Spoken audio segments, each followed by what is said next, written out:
दिल्ली के सरकारी स्कूलों में बच्चों के एडमिशन को लेकर एक बहुत ही महत्वपूर्ण और अर्जेंट नोटिफिकेशन जारी हुआ है। जी बिल्कुल। और अक्सर ऐसा होता है कि अगस्त का महीना आ जाता है और किसी अभिभावक को अचानक एहसास होता है कि बच्चे के एडमिशन की एक छोटी सी ऑनलाइन डेडलाइन उनसे छूट गई। हाँ, और अब उस एक चूक की वजह से एक छोटे बच्चे को हर दिन दिल्ली के भयंकर ट्रैफिक में कई किलोमीटर दूर किसी स्कूल तक का सफर तय करना पड़ेगा।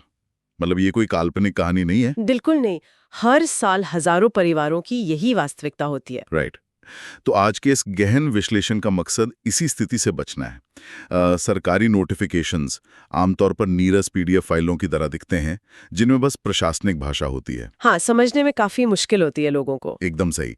लेकिन असल में ये बच्चों के भविष्य का रास्ता तय करते हैं। हमारे सामने आज डायरेक्टरेट ऑफ एजुकेशन मतलब दिल्ली सरकार के शिक्षा निदेशालय के एक ऐसा ही बेहद अहम सर्कुलर है जो 25 मार्च 2026 को जारी हुआ है। हाँ, 25 मार्च को।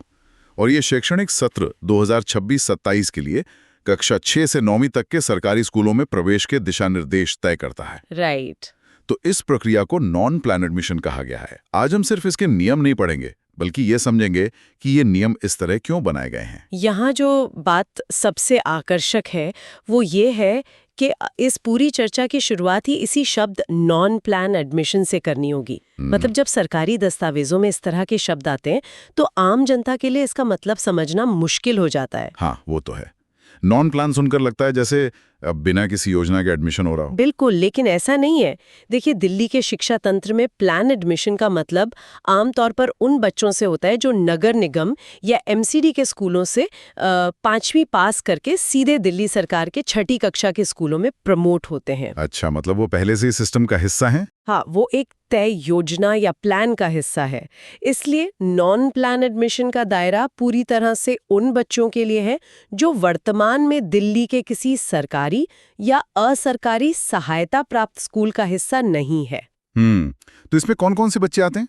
इसमें वे बच्चे शामिल हैं जो अब तक किसी प्राइवेट स्कूल में पढ़ रहे थे या जो दिल्ली के बाहर किसी दूसरे राज्य से यहाँ रहने आए हैं या फिर किसी भी कारण से जिनकी पढ़ाई बीच में छूट गई थी। राइट। तो ये व्यवस्था उनके लिए एक प्रवेश द्वार है। मतलब ये अंतर समझना बहुत जरूरी है। बिल्कुल। क्योंकि सर्कुलर की शुरुआती पन्नों में ही एक बहुत ही तकनीकी शर्त रखी गई है। इसमें लिखा है कि जो बच्चे पहले से ही सरकारी या एडेड स्कूलों में पढ़ रहे हैं या जो एनएसओ की श्रेणी में आते हैं, वे इस पूरी ऑनलाइन प्रक्रिया से बाहर हैं। हाँ, एनएसओ वाला पॉइंट बहुत क्रिटिकल है। बिल्कुल। या एनएसओ का मतलब स्पष्ट करना आवश्यक है। प्रशासनिक भाषा में एनएसओ का अर्थ है नॉट स्ट्रक ऑफ। मतलब नाम नहीं काटा गया है। इस ऑनलाइन पोर्टल पर फॉर्म भरने की अनुमति नहीं है। उन्हें बस अपने मौजूदा स्कूल प्रशासन से ही बात करनी होगी। ठीक है, आइए इसे विस्तार से समझते हैं। तो जब ये स्पष्ट हो गया है कि ये प्रक्रिया किसके लिए है, तो सवाल ये उठता है कि इसमें प्रवेश करने का समय और तरीका क्या है। अगर इस पूरी व्यवस्था को देखें तो ये रेलवे की तत्काल टिकट बुकिंग प्रणाली जैसी लगती है। तत्काल टिकट? हाँ, ये तुलना यहाँ बिल्कुल सटीक बैठती है ना? जहाँ समय का प्रबंधन ही सफलता की कुंजी है। क्या हर साइकिल में अप्लाई करना एक समान है? बिल्कुल नहीं। देखिए, इस प्रक्रिया में देरी का मतलब सिर्फ एक अवसर खोना नहीं है, बल्कि एक तरह की पेनल्टी भुगतना है। शिक्षा विभाग ने इस पूरी प्रवेश प्रक्रिया को 3 अलग-अलग चरणों में बांटा है, जिन्हें साइकिल कहा गया है। राइट। साइकिल 1 जो है वो 1 अप्रैल 2026 की दोपहर 12 बजे से शुरू होकर 7 अप्रैल की शाम 5 बजे तक चलेगा। मतलब सिर्फ एक हफ्ते का टाइम। हाँ, बस एक हफ्ता। इसके बाद साइकिल 2 30 अप्रैल से 25 मई तक होगा और अंततः तीसरा साइकिल 1 जुलाई से 25 जुलाई तक खुला रहेगा। कागजों पर देखने में लगता है कि जुलाई तक का लंबा समय उपलब्ध है। मतलब अक्सर लोगों की आदत होती है कि जब तक आखिरी तारीख सिर पर ना आ जाए तब तक फॉर्म नहीं भरते। हाँ, लोग सोचते हैं आराम से भर देंगे। बिल्कुल। कोई सोच सकता है कि जुलाई तक का समय है, आराम से तीसरे साइकिल में आवेदन कर देंगे। लेकिन सर्कुलर की गहराई में जाने पर पता चलता है कि ये सोचना कितनी बड़ी भूल हो सकती है। बहुत बड़ी भूल। और इसके पीछे का तंत्र समझना बहुत दिलचस्प है। सर्कुलर स्पष्ट रूप से कहता है कि स्कूल का आवंटन पूरी तरह से सीटों की उपलब्धता और घर से स्कूल की दूरी पर निर्भर करेगा। मतलब जो पहले आएगा उसे फायदा मिलेगा। एकदम सही। अब होता ये है कि पहले साइकिल में जो अभिभावक आवेदन करते हैं उन्हें उनके पते के आधार पर सबसे नज़दीकी स्कूल में बची हुई खाली सीटों पर अलॉटमेंट मिल जाता है। और जब पहला साइकिल खत्म होता है तो क्या होता है? तब तक अच्छे और रिहायशी इलाकों के आसपास के स्कूलों की अधिकांश सीटें भर चुकी होती हैं। जब दूसरा या तीसरा साइकिल शुरू होता है तो सिस्टम के पास आवंटन के लिए नज़दीकी स्कूलों में जगह ही नहीं बचती। बाप रे!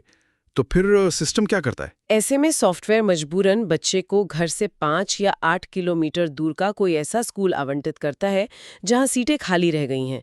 इसका मतलब है कि देरी करने का सीधा परिणाम ये होगा कि बच्चे को पूरे साल लंबी यात्रा करनी पड़ेगी। ये तो बहुत बड़ी परेशानी हो जाएगी। और एक और कठोर नियम ये है कि अगर किसी बच्चे को पहले या दूसरे साइकिल में कोई स्कूल अलॉट हो गया, भले ही वो घर से दूर हो, तो वो सीट छोड़ने और अगले साइकिल में अपनी किस्मत दोबारा आजमाने के लिए पात्र नहीं होगा। मतलब जो मिल गया वही अंतिम है। बिल्कुल। ये एक तरह का वन वे टिकट है। एक बार सिस्टम ने जो स्कूल तय कर दिया उस पर कोई बहस नहीं हो सकती। इसलिए समय रहते पहले साइकिल में आवेदन करना ही एकमात्र सही रणनीति है। हाँ, फर्स्ट साइकिल सबसे सेफ है। लेकिन सही समय पर फॉर्म भरना तभी काम आएगा जब फॉर्म स्वीकार हो। और फॉर्म स्वीकार होने की सबसे बड़ी शर्त है बच्चे की उम्र। आयु सीमा को लेकर जो दिशा निर्देश हैं वे इतने सख्त हैं कि कई अभिभावक यहीं उलझ जाते हैं। राइट, उम्र का ब्रैकेट बहुत स्ट्रिक्ट है। हाँ, जैसे छठी क्लास के लिए 10 से 12 साल से कम, 7वीं के लिए 11 से 13 साल से कम, 8वीं के लिए 12 से 14 साल से कम और 9वीं के लिए 13 से 15 साल से कम। ये सब 31 मार्च 2026 के आधार पर देखा जाएगा। देखिए, अगर हम इसे व्यापक संदर्भ में देखें तो उम्र का ये गणित शिक्षा, मनोविज्ञान और कक्षा के माहौल को ध्यान में रख कर बनाया गया है। वो कैसे? शिक्षा विभाग ये सुनिश्चित करना चाहता है कि एक ही कक्षा में बैठने वाले बच्चों की शारीरिक और मानसिक परिपक्वता का स्तर लगभग एक समान हो, ताकि बैलेंस बना रहे। बिल्कुल। अगर छठी कक्षा में 10 साल के बच्चे के साथ कोई 14 या 15 साल का बच्चा बैठता है तो इससे न सिर्फ पढ़ाने के तरीके में बाधा आती है बल्कि छोटे बच्चों के साथ बुलिंग या धौंस जमाने जैसी समस्याएं भी पैदा हो सकती हैं। हाँ, ये तो है। इसलिए ये नॉर्मल एज क्राइटेरिया बहुत सख्ती से लागू किया जाता है। लेकिन यहाँ पर बात बहुत दिलचस्प हो जाती है।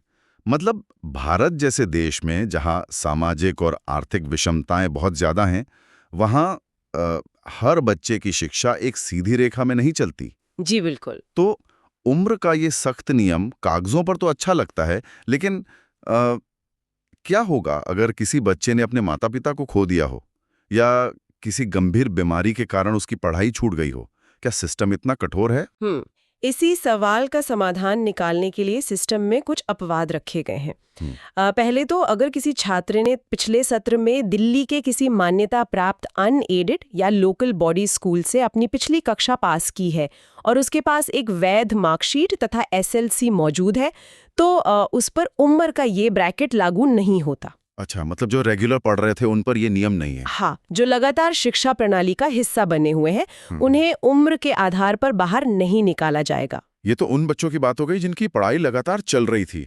लेकिन असली चुनौती उन मामलों में आती है जहां जिंदगी ने अचानक कोई बड़ा मोड़ ले लिया हो। जैसे कि कोई ट्रॉमा या बीमारी। बिल्कुल। अगर किसी बच्चे ने हाल ही में अपने माता पिता को खो दिया हो या बच्चा साल भर अस्पताल में रहा हो, तो जाहिर है कि उसकी उम्र इस ब्रैकेट से बाहर निकल जाएगी। राइट। तो ऐसे मामलों में भी क्या सरकारी प्रक्रिया एक रोबोट की तरह ही काम करती है? देखिए, ये प्रशासन के सबसे संवेदनशील पहलुओं में से एक है। नियमों में यह स्पष्ट किया गया है कि ऐसी असाधारण परिस्थितियों में डायरेक्टर ऑफ एजुकेशन के पास विशेष विवेकाधिकार होते हैं। अच्छा, तो मतलब छूट मिल सकती है। हाँ, अगर माता पिता की मृत्यु, लंबी बीमारी या किसी अन्य प्रमाणित आघात के कारण पढ़ाई में कोई गैप आया है, तो ऊपरी आयु सीमा में बड़ी छूट दी जा सकती है। लेकिन प्रक्रिया आसान तो नहीं होगी। बिल्कुल नहीं, ये एक लंबी दस्तावेजी प्रक्रिया है। पहले नज़दीकी स्कूल के प्रमुख यानी हेड ऑफ स्कूल को सारे सर्टिफिकेट्स के साथ आवेदन करना होता है, फिर वहाँ से फाइल DDE जोन के पास जाती है और अंत में शिक्षा निदेशक के पास। मतलब दफ्तरों के चक्कर काटने पड़ेंगे। व्यावहारिक रूप से देखा जाए तो जिस परिवार ने पहले ही इतना बड़ा आघात झेला है, उसके लिए फाइलों को एक टेबल से दूसरी टेबल तक जाते हुए देखना बहुत थका देने वाला हो सकता है। हाँ, ये तो है। हालांकि स्कूल के हेड के स्तर पर अधिकतम और न्यूनतम आयु में 6 महीने तक की सामान्य छूट तुरंत दी जा सकती है। चलो, ये थोड़ी राहत की बात है। और दिव्यांग बच्चों के लिए क्या नियम है? दिव्यांग या CWSN बच्चों के मामले में ये प्रक्रिया थोड़ी अधिक सहानुभूतिपूर्ण है। वहाँ स्कूल स्तर पर ही ऊपरी आयु सीमा में 4 साल तक की छूट दी जा सकती है। लेकिन इन सब के बीच एक वर्ग ऐसा भी है जिसके बारे में नीतियां अक्सर छुप रहती हैं, जो बच्चे आउट ऑफ स्कूल हैं। हाँ, ये बहुत महत्वपूर्ण पॉइंट है।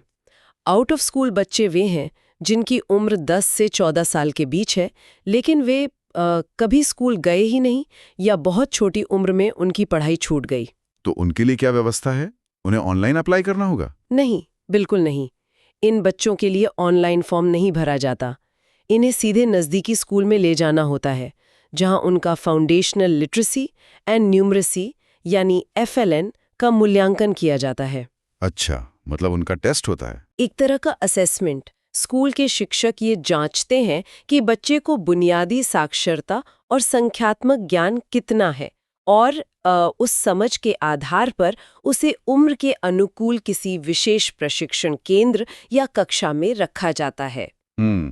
ये कदम सैद्धांतिक रूप से तो बहुत बेहतरीन लगता है, लेकिन सरकारी स्कूलों में पहले ही शिक्षकों पर काम का भारी दबाव होता है। हाँ, वो तो है। ऐसे में 12 या 13 साल के एक ऐसे बच्चे का व्यक्तिगत मूल्यांकन करना शिक्षकों के लिए एक बहुत बड़ी चुनौती बन जाता है। खैर, जब आयु सीमा और पात्रता की ये लंबी प्रक्रिया पार हो जाती है, तो बारी आती है आवेदन करने की। राइट। तो फॉर्म कैसे भरा जाए और किन कागजातों की जरूरत होगी? फॉर्म तो ऑनलाइन ही भरना है ना? हाँ, आवेदन के लिए शिक्षा विभाग की वेबसाइट edudel.nic.in पर गवर्नमेंट स्कूल एडमिशन्स का लिंक दिया गया है। और इसे स्मार्टफोन से भी भर सकते हैं? बिल्कुल, इसे स्मार्टफोन से भी आसानी से भरा जा सकता है, लेकिन इससे एक महत्वपूर्ण सवाल खड़ा होता है। वो क्या? हजारों फॉर्म रद्द होने का कारण बनता है। अगर फॉर्म में कोई गलती हो जाए तो क्या करें? ये तो एक बहुत ही आम मानवीय गलती है। जब लोग ऑनलाइन फॉर्म भरते हैं और उनसे नाम की स्पेलिंग या जन्मतिथि में कोई गलती हो जाती है, तो वे घबरा जाते हैं। उन्हें लगता है कि बस साइट को दोबारा खोलो और एक नया सही फॉर्म भर दो। हाँ, इंटरनेट के युग में हमें यही आदत पड़ी है, लेकिन यहाँ ऐसा करना एक बहुत बड़ी मुसीबत को दावत देना है। मतलब किसी भी हाल में दूसरा फॉर्म नहीं भरना है? बिल्कुल नहीं। ऐसा करने पर सिस्टम के डेटाबेस में एक ही आधार नंबर या बैंक अकाउंट से जुड़े 2 अलग-अलग फॉर्म दर्ज हो जाते हैं, और सिस्टम इसे एक धोखाधड़ी के रूप में देखता है। और फिर फॉर्म रिजेक्ट हो जाता है? हाँ, बिना किसी चेतावनी के बच्चे की पूरी उम्मीदवारी ही रद्द हो सकती है। तो फिर इसका सही तरीका क्या है? अगर फॉर्म में कोई गलती हुई है, तो पहले पोर्टल पर जाकर उस गलत फॉर्म को पूरी तरह से डिलीट करना होगा। जब फॉर्म डिलीट करने का विकल्प चुना जाता है, तो रजिस्टर्ड मोबाइल नंबर पर एक OTP आता है। अच्छा, OTP वेरिफिकेशन के बाद ही डिलीट होता है? हाँ, उस OTP को वेरीफाई करने के बाद ही पुराना फॉर्म मिटता है, और उसके बाद ही नया फॉर्म भरने की अनुमति मिलती है। ये प्रक्रिया सुरक्षा के लिहाज से तो अच्छी है। अब बात करते हैं जरूरी दस्तावेजों की। फॉर्म भरने के बाद सबसे अहम पड़ाव दस्तावेजों का ही आता है। जी। तो दिल्ली का निवासी होना तो अनिवार्य है। पते के प्रमाण के रूप में BPL या ration card, domicile, voter ID, बिजली, पानी या टेलीफोन का बिल, बैंक पासबुक, आधार कार्ड, पासपोर्ट या ड्राइविंग लाइसेंस में से कोई एक चाहिए। हाँ, ये सब वैलिड है, लेकिन यहाँ एक दिलचस्प बात है। कक्षा 6 से 8 तक के लिए दस्तावेजों के नियम बहुत लचीले हैं, जबकि 9वीं कक्षा में आते ही नियम एकदम सख्त हो जाते हैं। ऐसा लगता है जैसे 6ठी से 8वीं तक कोई खास चेकिंग नहीं है, लेकिन 9वीं में आते ही पूरी जांच एजेंसी बैठ गई हो। ऐसा क्यों है? देखिए, इस अंतर को समझने के लिए हमें शिक्षा के अधिकार कानून यानी RT एक्ट की पृष्ठभूमि में जाना होगा। RT कानून के तहत 8वीं कक्षा तक किसी भी बच्चे को फेल नहीं किया जा सकता, जिसे नो डिटेंशन पॉलिसी कहते हैं। बिल्कुल। इस वजह से 6ठी, 7वीं और 8वीं में एडमिशन की प्रक्रिया को जानबूझकर आसान रखा गया है। अगर बच्चे के पास पिछली क्लास का सर्टिफिकेट नहीं भी है, तो असली जन्म प्रमाण पत्र या माता-पिता के अंडरटेकिंग के आधार पर भी एडमिशन मिल जाता है। सरकार का उद्देश्य है कि बच्चा स्कूल में आ जाए, लेकिन 9वीं कक्षा आते ही ये सुरक्षा कवच हट जाता है। हाँ, क्योंकि 9वीं कक्षा असल में 10वीं की बोर्ड परीक्षाओं की नींव होती है। स्कूलों पर बोर्ड के नतीजों को बेहतर रखने का भारी दबाव होता है। सही बात है। कोई भी स्कूल ये नहीं चाहता कि 9वीं कक्षा में अचानक ऐसे बच्चे भर जाएं जिनका शैक्षणिक स्तर उस कक्षा के लायक ना हो। एग्जैक्टली इसलिए 9वीं कक्षा के सर्कुलर में साफ लिखा है कि सिर्फ जन्म प्रमाण पत्र काम नहीं आएगा। इसके लिए पिछली मान्यता प्राप्त स्कूल की मार्कशीट और एक counter signed school leaving certificate यानी SLC अनिवार्य है। ये काउंटर साइंड SLC क्या होता है? काउंटर साइंड का मतलब है कि उस सर्टिफिकेट पर सिर्फ स्कूल के प्रिंसिपल के हस्ताक्षर काफी नहीं है, बल्कि शिक्षा विभाग के किसी अधिकारी के हस्ताक्षर भी होने चाहिए, ताकि यह साबित हो सके कि वो सर्टिफिकेट किसी फर्जी स्कूल से नहीं लाया गया है। इसके बिना 9वीं में प्रवेश नहीं मिलेगा? बिल्कुल नहीं। तो इस सब का असल भी क्या मतलब है? मतलब अब एक कदम पीछे हटकर इस पूरी प्रक्रिया की व्यावहारिकता पर बात करते हैं। जी। हम वेबसाइट्स, OTPs और काउंटर साइंड सर्टिफिकेट्स की बात कर रहे हैं, लेकिन सरकारी स्कूलों में आने वाले बच्चों का एक बहुत बड़ा वर्ग ऐसा है जो स्मार्टफोन या इंटरनेट चलाने में सहज नहीं है। उनके लिए OTP से फॉर्म डिलीट करना या PDF अपलोड करना बहुत मुश्किल है। तो वे क्या कर सकते हैं? इस चुनौती को ध्यान में रखते हुए प्रशासन ने हर स्कूल में एक हेल्प डेस्क बनाई है। कोई भी अभिभावक जिसे ऑनलाइन प्रक्रिया में दिक्कत आ रही है, वो स्कूल जाकर मदद मांग सकता है। अच्छा, तो इसके लिए कोई टाइमिंग भी फिक्स्ड है? हाँ, मॉर्निंग शिफ्ट के स्कूलों में ये डेस्क सुबह 9 बजे से दोपहर 12 बजे तक काम करती है और इवनिंग शिफ्ट में दोपहर 1:30 बजे से शाम 4:30 बजे तक खुली रहती है। और क्या ये हेल्प डेस्क वाले फॉर्म भरने में मदद करते हैं? बिल्कुल, वहाँ बैठे कर्मचारी अभिभावकों का फॉर्म ऑनलाइन भरने में उनकी मदद करने के लिए बाध्य हैं। इसके अलावा एक सेंट्रलाइज्ड हेल्पलाइन नंबर एक 1811 6888 या एक 0580 भी है। ये वर्किंग डेज पर सुबह 7:30 बजे से शाम 6:30 बजे तक चालू रहेगी। यह सहायता व्यवस्था कागजों पर बहुत मजबूत दिखती है।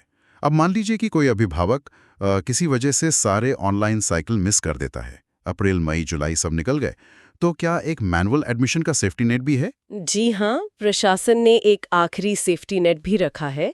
अगर कोई सारे ऑनलाइन साइकिल मिस कर देता है, तो वे 17 अगस्त 2026 तक सीधे नजदीकी स्कूल या DDE कार्यालय में जाकर मैन्युअली अप्लाई कर सकते हैं। ये सुनकर राहत मिलती है, लेकिन इस मैनुअल एडमिशन में भी तो एक पेंच होगा ना? बहुत बड़ा पेच है।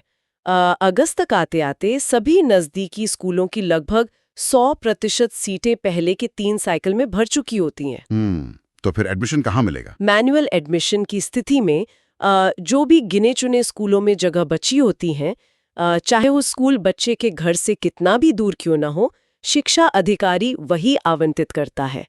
उस समय अभिभावक जिद नहीं कर सकते कि उन्हें पास का स्कूल चाहिए। मजबूरी में दूर का स्कूल ही लेना पड़ेगा।